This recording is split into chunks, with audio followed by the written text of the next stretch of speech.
Guess which movie I'm not gonna go see? Birds of Prey. Ewan McGregor. Birds of Prey is a feminist film that explores misogyny. I have no interest in seeing a movie about that. Look, I'm no fan of misogyny. I am all for equality. I am a fan of, the older school feminists who truly believe in opening up opportunity for women and men alike and, being fair and honest and allowing individuals to choose what will make them the most happy. Sorry, excuse me. I burped at the same time I said that. But now we have this, coming off of that last, I just did a segment, if you didn't see it, about Kanye West and religion. We're in this really weird world of preachy, converty, religious identitarianism on the left. And so I see this, and this to me, the statement is like, when I was growing up and I would see, who's that? Kirk Cameron, right? And he talked about how the banana is proof that God exists, and it's silly. And let me just say it. He says it like fits in your hand. It's ergonomic. It's got its own wrapper, and you can open it up, and in it is this delicious fruit. And he says evolution can do that. And then he also had this. It was some other guy like holding up the fruit, but he had like a picture of like a duck body with an alligator head, and he said, if evolution was real, where's the macro evolution? Where's these animals? My response to that is, bananas were artificially selected. We like, if you ever seen a wild banana, they're like inedible and full of seeds. And we bred them over time to become this perfect thing we want. And the other point he made about like the alligator duck thing, like the duck-billed platypus exists. So I guess, I don't know if that's a good argument, but it's a weird thing that secretes milk. Weird creatures exist. Anyway, the point is not to rag on Kirk Cameron. He seems like actually a really, really nice guy. And that's fine. He can believe whatever he wants. I think he's wrong. That's cool though. Back in the day, we used to just make fun of each other. Now you can't make fun of anybody. Now it's like you get a comedian to make a joke and it's like taboo and they'll destroy your life. And it's not the right doing it. The reason I bring that up is when I see this from Ewan McGregor, Birds of Prey is a feminist film exploring misogyny, I don't see a cogent political point. I see someone talking about a film that explores their religion. Now, I never saw The Passion of the Christ. I have no problem if somebody wanted to go see that because it speaks to them and what they believe in. But to me, as someone who is a staunch individualist, I look at this and I'm like, I'm not going to go see that. And here's I'll tell you why it's a problem. Look, man, you make a movie called The Passion of the Christ. It's very clearly for the people who are interested in seeing this, and even non-religious people went to go see it. And I heard it got a lot of praise. It was mocked like by South Park and other places, and that's the point. Like we used to make fun of each other. But anyway, I digress. If you want to make a movie specifically about your religion, yeah, man, yeah, absolutely. Like, cool, man. You do it to it. I think that's a great thing, and I hope you guys do a good job. And there's a lot of movies that are like made by conservatives. They've been getting a little better. Some of them are a little silly. But yeah, man, do your thing. I got no beef. Make stuff that makes you feel good. And the same is true for you, Ewan McGregor. If you want to do a feminist film exploring misogyny, yeah, spot on, brother. I'm right there with you. I hope you enjoy it. It's not for me, but it's cool, though. The problem is Birds of Prey is a DC Comics film. I like Harley Quinn, okay? I like Black Canary. No, could you imagine if somebody made Superman, but instead of Superman, it was preaching about the gospel? I'd be like, dude, I get it, man. If you're religious and you want to preach the gospel, more power to you, but Superman is not that. Superman is meant to be something different. If you want to make Birds of Prey, I don't want to see a feminist film exploring misogyny, Ewan McGregor. If I was going to watch an intersectional exploration, I would make a new hero called, misogyny woman, whatever. You get the point. We can make movies, there are characters, and you can explore these ideas, but it feels to me now that when they do this, they're injecting their weird religious fundamentalism into content that shouldn't be having it. The same is true for, it's not just movies, that's the big problem I see with like video games and comics and all of these controversies that swarm around it. I grew up watching anime, man. I like seeing a dude, fire an energy blast out of his finger. And to me, anime and comics are very, very similar, just different parts of the world. But they're very similar. People with superpowers fighting evil and doing all this stuff. And they follow the hero's journey. And it's fun. It's a fun thing.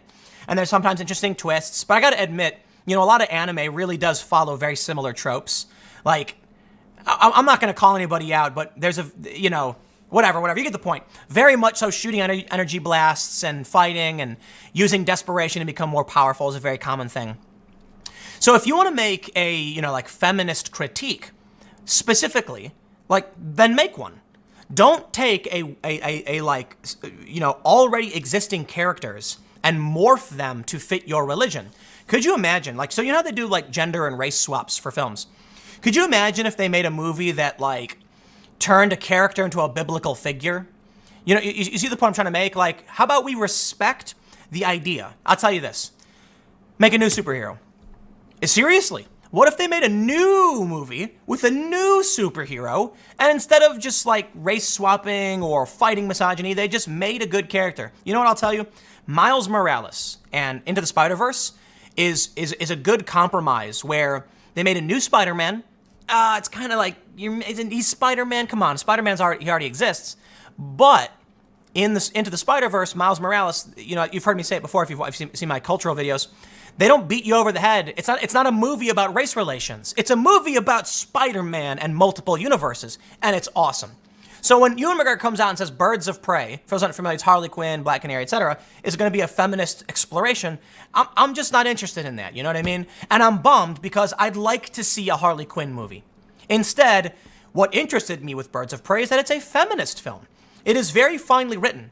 There is in the script a real look on misogyny, he said, and I think we need that. We need to be more aware of how we behave with the opposite sex. We need to be taught to change. Now, let me just make something clear. I'm not trying to equate, in a sense, the values of intersectional feminism and religion. I'm just saying, to me, as somebody who doesn't, follow any of these things, like, to me, it's like a foreign invader in a cultural symbol. And you know what? Feel free to agree or disagree, but that's just the way it is. Let me change. It says, what interested me with Birds of Prey is that it's a very Christian film. It's very finely written. There is in the script a real look at sin. You know what I mean? It's like, how do you think the left would feel if that's what was portrayed? Now, here's the thing. I think the right is probably lucky in a sense that they're not creating too much, cultural content, in the sense that they may fall into similar traps. But for the time being, if I'm going to see some weird moralistic authoritarianism, and it's not, the remnants of the more authoritarian religious from the 90s is not, it's not really there anymore. It's not. And now what we have is a more libertarian approach, like I mentioned in the last segment, but now the authoritarianism coming from the left, and they're putting it in film. So I want to make sure I do this, because you get my point. I'm not going to see this because of this. Like, dude, you tell me you're putting your religion in a movie, and I'll pass. Like, I didn't see The Passion of the Christ either. I got no beef if you want to make that, though. That's cool. I'm just kind of bummed you're taking away Birds of Prey from me. Because check this out. Joker tops Friday with record 40 million opening day. This movie, slam dunk. It is a drama. It is light on the action, but it is powerful. If you did not see it, I really do recommend it. Don't expect one of these action-packed, superhero films. That is not this.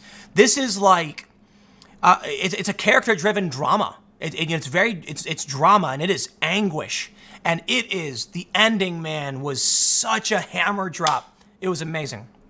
Well, they're angry.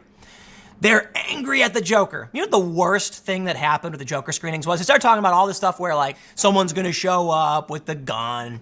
The worst thing was a guy in New York spat on people and got thrown out. And it's like, dude, what's funny? That's not even news. People in New York spit on people and get thrown out of bars all the time. But the best you could come up with is that one guy at one theater spat on people and got thrown out. Oh, come on, dude. I don't even know why you're reporting that. They're reporting it because they were desperate to make this movie flop. They wanted people to not show up. They slammed it, they smeared it, and it didn't work. And I'll tell you what. They said this movie was an incel movie. Oh, that encouraged me to go see it more. And it turns out, without giving too much I'm not going to get into spoilers, I guess. It's still opening weekend. It's just absolutely incorrect. They said it was an incel movie. Not one bit. Not one bit. So they try smearing the movie saying it's a bunch of incels, and I'm like, oh, please, dude. I do not believe you. And when they come out and they slam Dave Chappelle and Ricky Gervais and Joker movie, that just makes me assume it's going to be good. So that's the thing. When you get someone coming out saying it's a feminist film exploring misogyny, I'm just like, count me out. Because there seems to be an inverse relation to the quality of a film and the level of politics injected into it. Now, I must admit, there are political tones to the Joker, 100%, and they're fairly left-wing. But you know what the thing is? The film isn't about that. Joker is not political. Joker is a nihilist. And so these things happen around him that he doesn't care about. And I think that's really, really interesting. I thought it was great. You want to put political themes in your movie, you can do it. You can do it. But you do it like Into the Spider-Verse. You had your diverse cast. You had a female Spider-Man, you had an Afro-Cuban Spider-Man, you had white Spider-Man. We're great. You had a pig Spider-Man. Actually, and I love his story, Spider Pig. He was a spider bit by a radioactive pig. That's hilarious. But that's how you do it, man. It wasn't a movie about your religion. It just contained those elements. So you can actually see the values of Christianity and Judaism and other religions in these films, so long as it's not like literally Jesus flying around saving lives. You get the point? So anyway, I don't know. I don't mean to offend with a lot of these segments, but my feelings are the way they are. So if you got offended, well, I don't know. Give me a thumbs down. But it is what it is. I appreciate you all sticking around and hearing my rant on these issues. And you should probably go see Joker. I'll see you guys tomorrow at 10 a.m. Podcast at 6:30 p.m. Thanks for hanging out. I'll see you tomorrow.